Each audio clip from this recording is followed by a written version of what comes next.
பேருக்கும் பொறுப்பு இருக்கு அப்படிங்கறத நான் எந்த இடத்துலயுமே நான் எதுவுமே சொல்லலைங்க. யாருக்கு கூட குறைச்சேன்னு பார்க்கும்போது இவங்களுக்கு அனுபவம் இல்லைங்கிற இடத்துல இவங்களை செகண்டரியா போடுறாங்க. இவங்க வேணும்னே இவங்க சதி செஞ்சுட்டாங்களாங்கிற இடத்துல இவங்களை முன்னிலையில போடுறாங்க. அவ்வளவுதான். கரூர்ல அங்க பிணவரை வாசல்ல நின்று சொல்றேன், ஏங்க ஒரு நடிகருக்காக போய் இவ்வளவு பெரிய கூட்டமா வந்து இப்படி செத்து போயிட்டீங்களே, ஒரு ராணுவத்துல செத்துருக்கலாம், ஒரு போர்க்களத்துல செத்துருக்கலாம், ஒரு போர்ல செத்துருக்கலாம், இப்படி போய் ஒரு நடிகருக்காக போய் சாகலாமாங்கிற கேள்வியை நான் எழுப்பினேன்.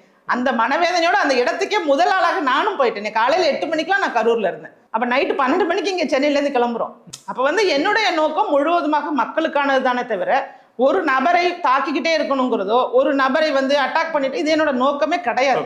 இல்ல, அவர் தொடர்ச்சியாக திமுகவை எதிர்க்கிறாருங்க. திமுகவை எதிர்க்கிறதுனால அப்ப பலமான ஒரு கூட்டணியாக அவருக்கு இருக்கணும். நான் இன்னைக்கு அதிமுகவை பொறுத்த வரைக்கும் அதிமுக ஸ்ட்ராங்கா இருக்காங்க. அவர்களுடைய பொறுப்பாளர்களா இருக்கட்டும், ரூட் லெவல்ல இருக்கட்டும், பூத் கமிட்டி மெம்பர்ஸ் போடுறதா இருக்கட்டும், இது மாதிரியான வேலைகள்லாம் முன்பாகவே தொடங்கி அவர்கள் தேர்தலை எதிர்கொள்வதற்கு பிரச்சாரம் வரைக்கும் முக்காவாசி தொகுதிக்கு முடிச்சாச்சு. நேரடியாக அந்தந்த தொகுதிக்கே போயிட்டு வந்துட்டாரு எதிர்கட்சி தலைவர் அவர்கள்.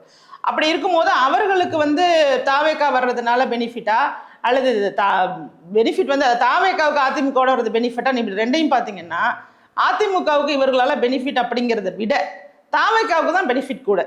ஏன்னா இவருடைய வாக்கு வங்கி அப்படிங்கிறது ஒரு இடத்துலலாம் இல்லை, பரவலாக இருக்குது. இளைஞர்கள் இருக்காங்கிறத ஏற்றுக்கிறோம்.